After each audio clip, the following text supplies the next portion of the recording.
तो सभी को मेरा नमस्कार, स्वागत है आपका अपने यूट्यूब चैनल प्रवीण ढूंढवा में। फिर हाजिर हैं बड़ी अपडेट के साथ। जैसे ही साथियों हमने पार्ट 1 दिया है आपको जॉब सुरक्षा सर्विस रूल हिंदी में एक-एक करके बताया कुछ रूलों के बारे में। अब दूसरा पार्ट शुरू कर रहे हैं जिसमें हम बताएँगे एसओपी के जो अलग से पॉइंट दिए गए 5 जो आपके 5 अलग कैसे जुड़ेंगे यानी कैसे वो काउंट करने एक एनेक्सर दिया गया, सैलरी कैसे बनेगी। तो इन 2 विषयों पर ये वीडियो रहने वाले साथियों। तो वीडियो लास्ट तक आपको अच्छे से देखनी है ताकि आप अच्छे से समझ पाएँ। और हमने एक लाइव कॉन्सेप्ट अभी शुरू किया था और हम हर रोज़ लाइव आएँगे, तो उसमें भी आप जुड़ के हमारा जो अभी-अभी हमने अपलोड किया है, प्रवीण ढूंढवा यूट्यूब चैनल पर आप जाएँगे तो वहाँ पर आपको देखने को मिलेगा। वहाँ पे बहुत सारे कर्मचारियों के क्वेश्चन थे, तो हमने क्लियर करने की कोशिश की है, वो भी आप अच्छे से देख लें। तो अब हम पार्ट 2 लेके आए हैं साथियों, एसओपी पार्ट 2, जिसमें बताएँगे अच्छे से आपको 5 साल कैसे जोड़े जाएँगे और कैसे बनेगी आपकी सैलरी। तो चलिए आपको दिखाते हैं पूरी अपडेट। तो जैसा कि आप स्क्रीन पर देख पा रहे हैं, कच्चे कर्मचारियों की आवाज़ के नाम से हमने टेलीग्राम पर ग्रुप बनाया हुआ है। इसमें 1000 साथी जुड़ चुके हैं और आप देख सकते हैं यहाँ पर सभी प्रकार की वीडियो का लिंक और नई-नई कोई भी जानकारी आती है तो वो सभी जानकारियाँ इस ग्रुप में भेजी जाती है। तो आप तुरंत प्रभाव से ग्रुप को ज्वाइन करें। नई जॉब सुरक्षा लिस्ट पाने के लिए आपको ग्रुप ज्वाइन करना है, तो लिंक आपको इसी वीडियो के डिस्क्रिप्शन में मिलेगा, तो आप ग्रुप ज्वाइन कर लें। तो साथियों जैसा आप स्क्रीन पर देख पा रहे हैं, पार्ट 1 जो एसओपी हमने अभी अपलोड किया था, उसमें हमने यहाँ तक जानकारी दे दी है आपको कि दंड कैसे देना है, अनुशासनात्मक कार्रवाई कैसे होनी है। उसके बाद साथियों पार्ट 2 शुरू कर देते हैं, जिसमें आपको बताएंगे साथियों कैसे आपके 5 साल जोड़े जाने हैं। यानी यहाँ पर हिंदी में साफ-साफ लिखा गया 5 वर्ष या इससे अधिक सुविधात्मक सेवा की गणना के उदाहरण, यानी एक उदाहरण देकर यहाँ पर समझाया गया कैसे आपका ये जो पीरियड है वो काउंट हो किया जाएगा। जिसका बार-बार साथी कमेंट भी कर रहे हैं कि मैंने इतने दिन उस डिपार्टमेंट में काम किया था, क्या मेरे को कंसीडर किया जाएगा? तो वो सभी डाउट आपके यहाँ पर क्लियर होने वाले हैं। तो यहाँ पर उदाहरण दिया गया साथियों, उदाहरण नंबर 1 श्रीमती XYZ, यानी किसी का नाम नहीं ले सकते हम। तो यहाँ पर उदाहरण देकर समझाया गया कोई XYZ कोई भी नाम है, को प्रारंभ में पूर्वकालीन आधार पर अनुबंध पर नियुक्त किया गया था और 1/3/2018 से आउटसोर्सिंग नीति भाग 1 या भाग 2 के अंतर्गत या एचकेएन के माध्यम से या सीधे संबंधित सरकारी संगठन द्वारा तैनात किया गया था। वे लगभग 6 महीने अर्थात 1/9/2021 से 28/2/2022 तक चिकित्सा आधार पर अवकाश पर रही, जिसके लिए उन्हें कोई वेतन नहीं दिया गया। उसकी 5 वर्ष की सुविधा सेवा की गणना कैसे की जाएगी? तो उदाहरण समझे साथियों, आप यहाँ पर बताया कोई XYZ कर्मचारी है, जो चाहे वो आउटसोर्सिंग पॉलिसी पार्ट 1 से लगा था, पार्ट 2 से लगा है या एचकेएन से लगा था, और उन्होंने क्या किया, उनकी जो डेट ऑफ ज्वाइनिंग 1/3/2018 की है और बीच में 6 महीने के लिए कोई मेडिकल लेवल पर इन्होंने छुट्टी ली, ना इनको अवकाश मिला। और वो पीरियड था साथियों 1/9/2021 से लेकर 28/2/2022 तक। अच्छे से समझने की कोशिश करें साथियों। चिकित्सा आधार पर अवकाश पर रही, जिसके लिए उन्हें कोई वेतन नहीं दिया गया, तो उसकी 5 साल कैसे गणना होगी ये उदाहरण सहित आपको समझाएंगे। संविदा कर्मचारी का नाम XYZ, उसके बाद संविदा पर प्रारंभिक तैनाती की तिथि, यानी यहाँ पर साफ-साफ बताया गया 1/3/2018 को कर्मचारी ने ज्वाइन किया था डिपार्टमेंट में, वो दे दी है। सेवा प्रदाता की माध्यता से तैनाती, यानी कैसे उसकी तैनाती है वो बाद की बात है साथियों। चिकित्सा आधार पर छुट्टी के कारण का व्यवधान, यानी जो उसने छुट्टी ली है शिक्षा आधार पर, उसकी जो सर्विस है क्या है, यानी उसने छुट्टी ली है 1/9/2021 से 28/2/2022 तक, तो 6 महीने के लिए यहाँ पर छुट्टी का प्रावधान या बीच में जो दिया गया वो यहाँ पर समझाया गया है। यानी 10वां महीना पूरा 9वां महीना हो गया, 11वां 12वां पहला दूसरा, तो यहाँ पर पूरे जो कर्मचारी के बीच में गैप है वो दिया गया है। उसके बाद पॉइंट नंबर 4 दिया गया संविदा सेवा के प्रथम द्वितीय तृतीय वर्ष के दौरान यदि कोई अवकाश हो तो, यानी उसके बाद जब कर्मचारी के प्रथम द्वितीय और तृतीय वर्ष के दौरान कोई अवकाश हो तो वो कैसे काउंट करना, उसके बारे में यहाँ पर बताया गया है। 1/3/2018 से 28/2/2021 तक की अवधि के दौरान सुविधा सेवा के प्रत्येक वर्ष के दौरान 240 दिनों से अधिक के लिए प्राप्त वेतन पर कोई ब्रेक नहीं है। यानी यहाँ पर बताया गया साथियों, कर्मचारी ने 1/3/2018 से लेकर 28/2/2021 तक लगातार 240 दिन काम किया और कोई ब्रेक नहीं है, तो उन्होंने 28/2/2021 तक 3 वर्ष की सुविधा सेवा पूरी कर ली है। यानी 2018 में लग गया कोई, सीधी भाषा में समझाएंगे 1/3/2018 को, और उसने लगातार 28/2/2021 तक काम किया, तो उसके 3 साल यहाँ पर पूरे मान लिए गए हैं। ये आप बिल्कुल ध्यान दे साथियों, यहाँ पर उसके पूरे 3 साल मान लिए गए हैं। उसके बाद चौथे वर्ष की सुविधा सेवा में यदि कोई ब्रेक हो तो, यानी जब चौथे साल में कोई ब्रेक हो तब कैसे काउंट किया जाएगा? 1/3/2021 से 28/2/2022 तक, और अवकाश 1/9/2021 से 28/2/2022 तक 6 महीने का होगा।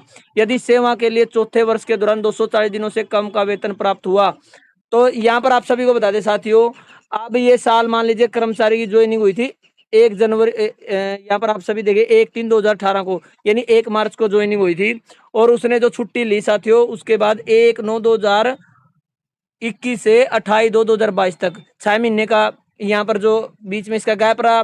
तो चौथे वर्ष के लिए यदि उसने 240 दिन नहीं पूरे किए तो कैसे काउंट किया जाएगा? 240 दिनों से कम अवधि के लिए प्राप्त वेतन अंत इस वर्ष को 5 वर्ष की संविदा सेवा के लिए प्रयोजन हेतु नहीं गिना जाएगा। मान लीजिए 3 साल पहले कंप्लीट है, उसके बाद चौथा साल में उसने गैप कर लिया और उसको 240 दिनों का जो पूरा समय वो नहीं निभाया, तो उसका जो 4 वाला साल है वो काउंट नहीं किया जाएगा।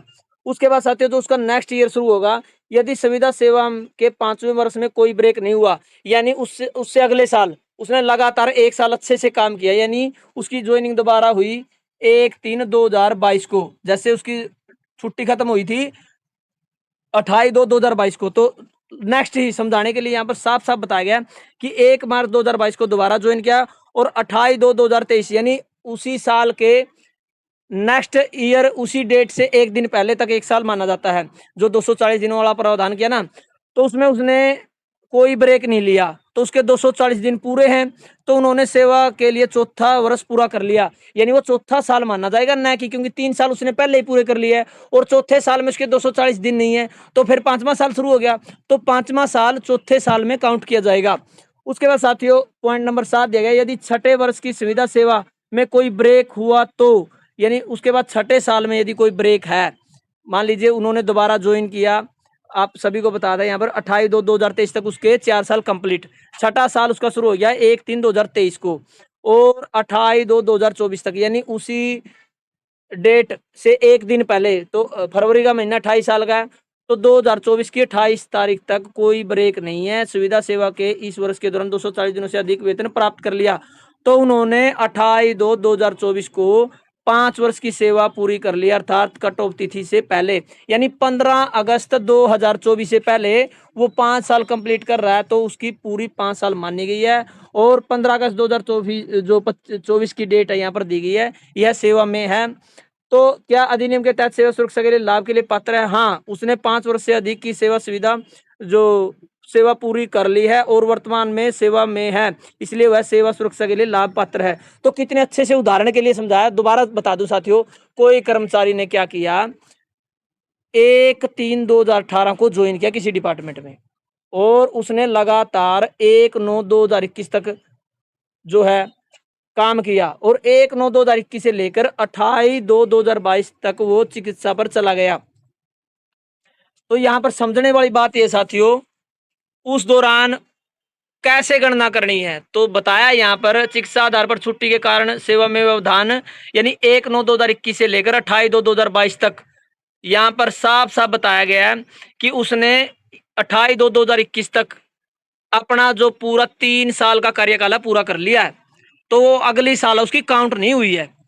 उसके बाद चौथे वर्ष 3 वर्ष तो उसने पूरे कर लिए 28/2/2021 तक, चौथा वर्ष में उसका जो बीच में गैप आ गया और 240 दिन उसने काम नहीं किया, तो वो साल उसका काउंट नहीं हुआ। उसके बाद 5वां साल शुरू हो गया, 5वां साल शुरू हुआ 1/3/2022 से 28/2/2023 तक, उसने उस साल बिल्कुल अच्छे से काम किया और उसका वो साल पूरा हुआ, तो उसका 28/2/2023 तक 1 साल और माना गया, तो चौथा साल उसका कंप्लीट।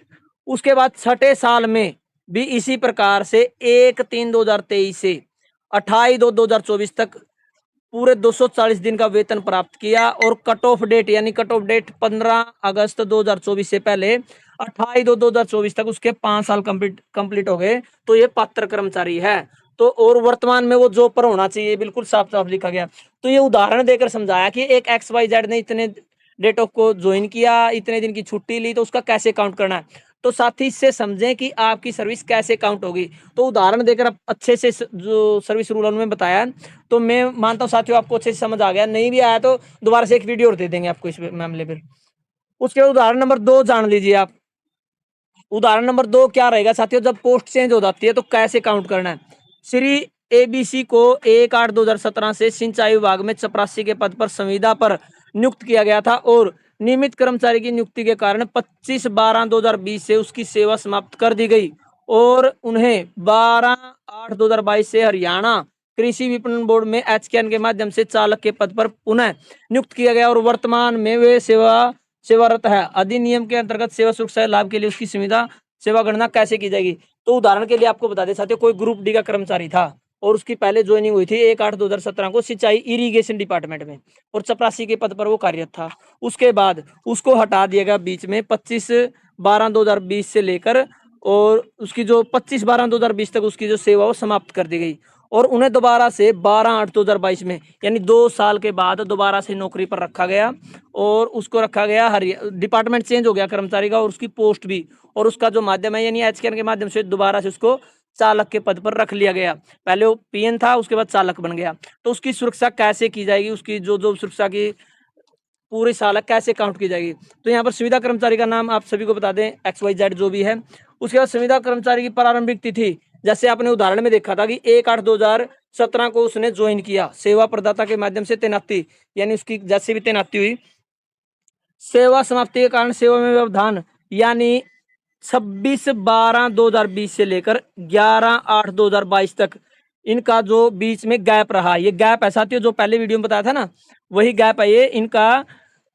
पहला महीना, दूसरा महीना, तीसरा महीना, इस प्रकार से लगातार 2022 तक पूरा गैप रहा। उसके बाद संविदा सेवा के प्रथम, द्वितीय, तृतीय वर्ष के दौरान यानी 1/8/2017 से लेकर 31/7/2020 तक, ये बिल्कुल 31/7/2020 तक जॉब में रहा था की अवधि के दौरान संविदा कर्मचारी ने प्रत्येक वर्ष के 240 दिनों के से अधिक की जो प्राप्ति वेतन की और कोई ब्रेक नहीं था। तो यहाँ पर साथियों 31/7/2020 तक 3 वर्ष काउंट कर लिए, यानी यहाँ तक उसके 3 वर्ष काउंट हो गए हैं। उसके बाद चौथे वर्ष के लिए सेवा जो संविदा का यदि कोई ब्रेक है तो चौथे वर्ष में 1/8/2020 से लेकर 31/7/2021 तक, और अवकाश रहा उनका 26/12/2020 से लेकर 31/7/2021 तक। तो यहाँ पर समझने वाली बात है साथियों, तक 6 महीने का है। संविदा सेवा के चौथे वर्ष के दौरान 240 दिनों से कम का वेतन प्राप्त हुआ है, यानी यहाँ पर इसका जो एक कार्यकाल है बीच वाला वो काउंट नहीं किया जाएगा। उसके बाद नेक्स्ट ईयर क्या हुआ साथियों, यदि संविदा सेवा के 5वें वर्ष के कोई ब्रेक हुआ हो तो 5वां वर्ष साथियों 1/8/2021 से 31/7/2022 तक पूरे वर्ष के दौरान कोई वेतन प्राप्त नहीं हुआ, इस वर्ष की गणना नहीं की जाएगी। यानी यहाँ पर भी साथियों ये वर्ष इनका काउंट नहीं हुआ, इस वर्ष प्राप्त कोई भी वेतन नहीं गिना जाएगा। उन्होंने 3 वर्ष की संविदा सेवा पूरी कर ली, यानी पुरानी जो उसकी चपरासी के पद पर कार्यरत था ना, तो वो 3 साल यहाँ पर काउंट हो चुकी है। यदि छठे वर्ष की सेवा सुरक्षा लिए कोई ब्रेक नहीं हुआ तो, यानी कोई ब्रेक नहीं हुआ तो उसमें कैसे काउंट किया जाएगा। छठे वर्ष में 1/8/2022 से 31/7/2023 तक शुरू होता है, यानी जो उसकी सर्विस है वो 1/8/2022 से और एक अगले साल की 31/7/2023 तक 1 साल है, और 1/8/2022 से लेकर 11/8/2022 तक 11 दिनों का ब्रेक है, यानी इनकी सर्विस में 11 दिनों का ब्रेक है। और संविदा सेवा के इस वर्ष के दौरान 240 दिनों से अधिक का, यानी केवल 11 दिन का ब्रेक है, तो 240 दिन तो उसने पूरे काम किया। तो उन्होंने 31/7/2023 को 4 वर्ष संविदा की सेवा पूरी कर ली है, यानी ये इसका साल है जो 1/8/2022 से लेकर 1/8/2022 से लेकर 31/7/2023 तक पूरा मान लिया गया, केवल 11 दिनों का गैप है। तो यहाँ पर जो इसको कंसीडर कर लिया गया चौथे साल के लिए। 7वें वर्ष के लिए 7वें वर्ष में 1/8/2023 से लेकर 31/7/2024 तक, इस वर्ष के दौरान कोई अवकाश नहीं हुआ और संविदा सेवा के इस वर्ष के दौरान 240 दिनों से अधिक का वेतन प्राप्त कर लिया, यानी 31/7/2023 को 5 वर्ष की जो सेवा वो पूरी कर लिया। 3 साल उन्होंने चपरासी की, उसके बाद उसने जो कर्मचारी ने 2 साल उन्होंने चालक के पद पर जो कार्यरत था तो पूरा यहाँ पर काउंट कर लिया गया। तो 5 साल इसकी पूर्ण हुई, 15 अगस्त 2024 तक वह सेवा में है। और यहाँ पर बताया गया था तो क्या अधिनियम के तहत सेवा सुरक्षा के लिए पात्र है, तो हाँ, उन्होंने 5 वर्ष से अधिक की सेवा सुरक्षा प्राप्त कर ली है, तो वो पात्र पाया गया है। तो साथ ही ये क्या विशेष बात थी यहाँ पर आपको थोड़ा सा स्पष्ट शब्दों में बता दूं। कोई कर्मचारी था भाई जिसका सर्विस ब्रेक था बीच में किसी कारण से, यदि जिस साल उसने 240 दिन काम किया तो वो काउंट कर लिया, नहीं किया तो वो काउंट नहीं हुआ। जैसे दूसरे उदाहरण में क्या था, एक कर्मचारी ने पहले चपरासी के पद पर काम किया और विभाग था उसका सिंचाई विभाग, और उन्होंने 3 साल लगातार काम किया, चौथे साल उसका जो गैप है वो रहा, 5वें साल भी गैप रहा, उसके बाद छठे साल से लेकर लगातार उन्हें 2024 तक 2 साल और काम कर लिया, और उसका विभाग चेंज हुआ, लेकिन उसके बाद भी उसको जॉब सुरक्षा में शामिल किया जाएगा। तो ये वो साथी हैं साथियों जिनको सर्विस गैप है। तो वो साथी इस वीडियो को ध्यान से समझें कि आपका सर्विस गैप और आपका डिपार्टमेंट चेंज होने के बाद भी आपकी जो पोस्ट है, जो नई पोस्ट है वो रहेगी, न कि पुरानी। तो ये साथियों वीडियो काफी लंबी हो रही है साथियों, नेक्स्ट वीडियो में आपको बताएंगे सैलरी कैसे काउंट की जाएगी। तो ये सर्विस गैप के बारे में अच्छे से आपको जानकारी दी। यदि आपको समझ में आया तो आप कमेंट कर दें, नहीं समझ आया साथियों नेक्स्ट वीडियो में आपको समझाने की कोशिश करेंगे। उदाहरण के तौर पर यहाँ पर साफ साफ बताया गया है कि सर्विस गैप काउंट किया जाएगा, और एक डिपार्टमेंट से दूसरे डिपार्टमेंट का भी यहाँ पर काउंट किया गया है, और एक पोस्ट से दूसरी पोस्ट पर आप गए हैं तो वर्तमान की पोस्ट आपको जॉब सुरक्षा में दी जाएगी। तो ये थी साथियों हिंदी में बिल्कुल स्पष्ट शब्दों में आपको जानकारी देने की कोशिश। लगातार इसी प्रकार की वीडियो आपको नेक्स्ट पार्ट में मिलेगी। ये पार्ट 2 था, पार्ट 3 का आप इंतजार करें जिसमें सैलरी के बारे में आपको विस्तार से चर्चा की जाएगी। तो धन्यवाद साथियों, वीडियो देखने के लिए आपका दिन शुभ हो।